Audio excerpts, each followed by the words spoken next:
अस्सलाम वालेकुम। मां तमामु ख़ुशि बि आहियां ऐं इन ते जेको आहे सो हिकिड़ी फ़ख्र जी ॻाल्हि बि आहे त जेके बि आर्टिस्ट आहिनि उन्हनि खे अहिड़े तरीक़े सां इज़त ॾिनी वञे। मां ॻाल्हि कंदुमि त सईद साहब जो बि जेको मौसीक़ी जो जेकी निस्बत आहे मूं सां, असल में सईद साहब जो नानो जेको आहे मुंहिंजो वालिद साहब, उन्हनि जी अल्लाह जी बरकत सां, उन्हनि जी बरकत सां इहो जेको बि आहे सिलसिलो मौसीक़ी जो, सो उन्हनि जे तरफ़ां असांखे इहो तोहफ़ो मिलियो। मुंहिंजो वालिद साहब असांखे तोहफ़ो मिलियो त उन में इहो थींदो हो त जीअं सम्झो मुंहिंजी तालीम थोरी घणी जेका बि आहे उहो इहो हूंदो त घर में हिकिड़ो मौसीक़ार ऐं घर में हिकिड़ो गवैयो जेको आहे क्लासिकल मौसीक़ी ॼाणींदा हुआ त जिथे बि आवाज़ लॻाईंदी हुअमि या रियाज़ कंदी हुअमि त उन वक़्तु धड़को ईंदो हो त हे छा थी करे। त अहिड़े तरीक़े सां हर वक़्त जी ट्रेनिंग जेका आहे उहा तमामु हिकिड़ी अजब रंग लाइ थी ऐं हमेशह उन में हिकिड़ियूं नयूं नयूं राहूं खुलनि थियूं ऐं रिहर्सल जेका आहे उहा तमामु आर्टिस्ट जे लाइ तमामु ज़रूरी आहे। ऐं मां तमामु थोराइती आहियां त इहो ॿचिड़ो जेको आहे सईद साहब उहो केक कटींदो अची, पर मां इहो चाहींदुसि जेके बि सईद साहब जा दोस्त आहिनि, मौसीक़ी सां जेके ताल्लुक़ रखनि था, फ़नकार आहिनि, ऐं मां उन्हनि खे तहे दिलि सां भायां बि थी ऐं मां चाहींदुसि त उहे सभु गॾु थी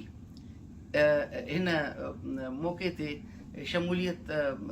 रखनि पंहिंजी। ऐं मां इहो बि चाहींदुमि त यानी इहा सईद साहब जी महिरबानी थींदी त हू इन में अञा वधीक जेको आहे सो पार्टिसिपेशन कनि। आर्ट जेको आहे सो उन जी मीनिंग ई इहा ई आहे त ॾुखी शइ खे आसानी सां पेश कयो। त असल हक़ीक़त आर्ट जी इहा आहे। त हमेशह मां इहो सोचींदी रहंदी आहियां त जीअं उस्ताद मंज़ूर अली ख़ान साहब, हुन हिकिड़ो जेको ग्राउंड ठाहियो हुयो, यानी हर जेका बि तर्ज़ हूंदी, जीअं परचन शाल पंहार ढोला मारू मूंसां परचन शाल पंहार, त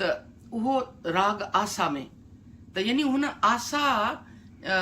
पूरो जेको राग आहे उनखे उन में ठाहियो। त यानी उहा हिकिड़ी सिख्या बि आहे त आसा आहे कीअं, ॻाइण में कीअं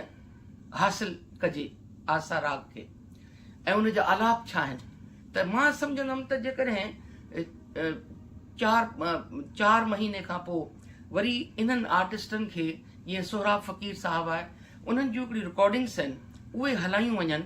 ऐं उन्हनि जो हिकिड़ो कचहरी थिए, पोइ जेकॾहिं मूंखे बि थोरी घणी जेकॾहिं मालूमात हूंदी ऐं मूंखे तव्हां शामिलु कयो इन में त शमूलियत थी सघे थी। जेके बि आर्टिस्ट आहिनि असांजा सिंध जा, उन्हनि जी मां थोराइती बि आहियां ऐं सलाम बि अर्ज़ु करियां थी त उहे अचनि आर्ट्स काउंसिल में ऐं उते पंहिंजी रियाज़त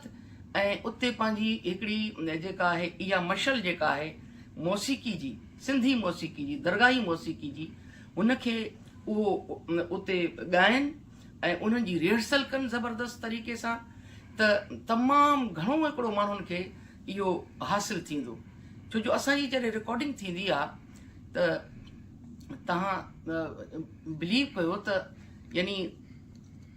20 घंटा 10 घंटा जेके आहिनि से असां हिकिड़े कलाम खे रिहर्सल में आणींदा आहियूं, त पोइ उन मां छा थो थिए जो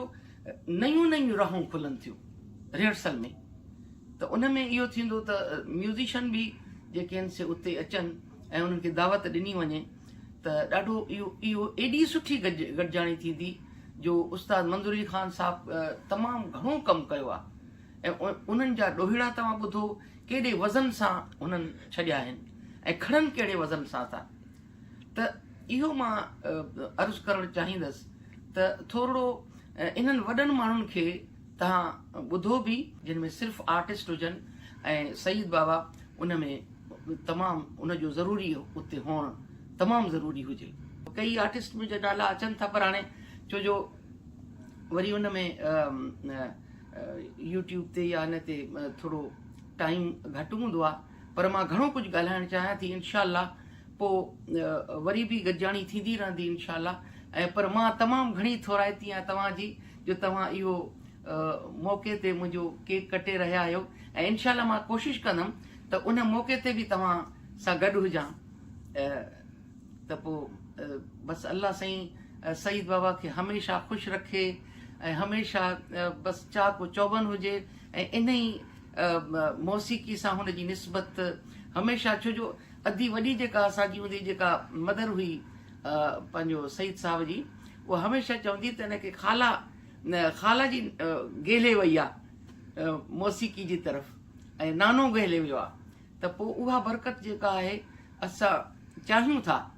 त उन में अञा बरकत पैदा थिए, ऐं जेके बि असांजा जेके होनहार आहिनि पंहिंजो उते ॻाइण वारा, उहे उते मौजूदु हुजनि, बसि उते ई हुननि जो मेड़ थिए। ऐं ॾाढो सुठो हिकिड़ो इहो मौक़ो फ़राहम थी रहियो आहे, जेको असांखे फ़ाइदो थींदो हिन मौसीक़ी सिखण जे लाइ। पोइ मां इनशाअल्लाह तव्हां सां शाम जो वरी गॾिजूं था। अस्सलाम वालेकुम।